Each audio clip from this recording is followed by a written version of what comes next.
Hey, ich bin Leila Und ich bin Sophie. und wir backen heute. Ein No-Bake-Cake mit Brombeeren. Und der Clou dabei, ihr müsst ihn gar nicht backen.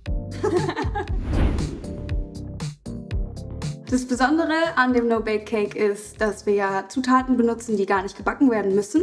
Heißt, wir brauchen einfach nur einen Herd und einen Kühlschrank, dann kühlen wir den aus und dann ist der schon fertig. Und das ganze Rezept findest du natürlich in der Video-Description. Für Step 1 brauchen wir folgende Zutaten. Genau, für den Boden brauchen wir Datteln, blanchierte Mandeln, Kokosnussöl und eine Prise Salz. Wir brauchen unseren Mixer, unsere Backform und einen großen oder einen kleinen Löffel. Und ein kleiner Tipp ist, dass ihr entweder eine ganz kleine Springform benutzen könnt oder Natürlich auch eine große Springform. Ganz nach Belieben könnt ihr entweder entscheiden, ob ihr eine hohe Torte wollt oder einfach wirklich eine flache Tart. Auf jeden Fall muss jetzt erstmal alles gemixt und verkleinert werden und dann geht's auch schon los. Einmal 1 Minute in der höchsten Stufe. andersrum. Achtet drauf, dass der Mixer natürlich richtig zu ist, sonst habt ihr gleich ein Chaos. Aber los geht's.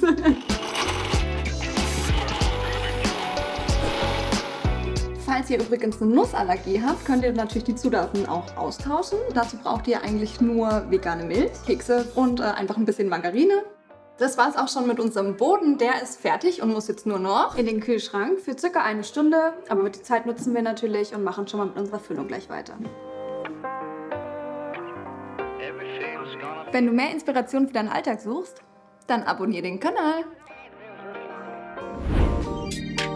für Step 2, also unsere Füllung, brauchen wir Agavendicksaft, Vanille, Brombeeren, Limette, pflanzlichen Quark und Agar-Agar. unsere Utensilien für den zweiten Step sind erstmal unser Mixer, gleich holen wir noch eine Pfanne dazu Natürlich den Schneebesen.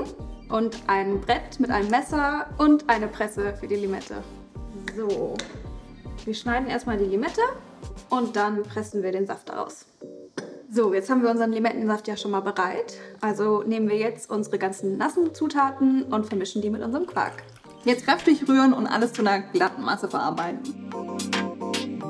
Wir haben jetzt 5 Tropfen Vanillearoma reingemacht. Wenn ihr es etwas vanilliger wollt, könnt ihr gerne auch ein bisschen mehr reinmachen.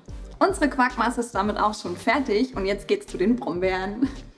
Dafür nehmen wir unsere frisch gewaschenen Brombeeren und pürieren das so lange, bis es ein feines Mousse ergibt. Können wir auch gleich schon mit dem nächsten Step weitermachen und dazu brauchen wir einen Topf oder eine tiefe Pfanne und dann Geben wir da unseren Brombeermix rein und 300 Gramm von unserer Quarkmasse.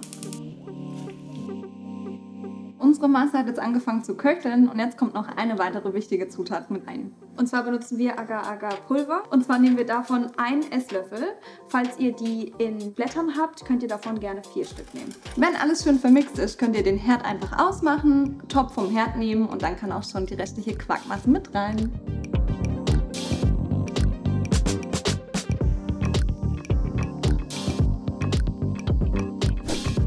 Brombeeren sind nämlich gerade im Raum von Juli bis Mitte Oktober saisonal, also jetzt gerade sind sie am allerbesten. Und um Luftbläschen im Kuchen zu vermeiden, klopfen wir den ein paar Mal auf der Tischoberfläche auf. Das gute Stück hier darf jetzt in den Kühlschrank für 4 Stunden und danach geht's weiter.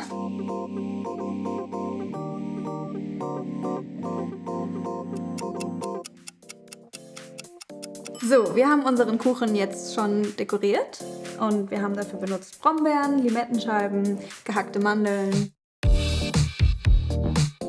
Also ich finde ja, der Kuchen sieht wirklich mega lecker aus. Ja, lass nicht weiter schnacken. Ich würde sagen, probieren wir mal. Cheers. Super fruchtig, super lecker, super frisch für den Sommer. Und jetzt bist du dran. Probier den Brombeeren No Bake Cake unbedingt aus. Es wird sich auf jeden Fall lohnen. Definitiv.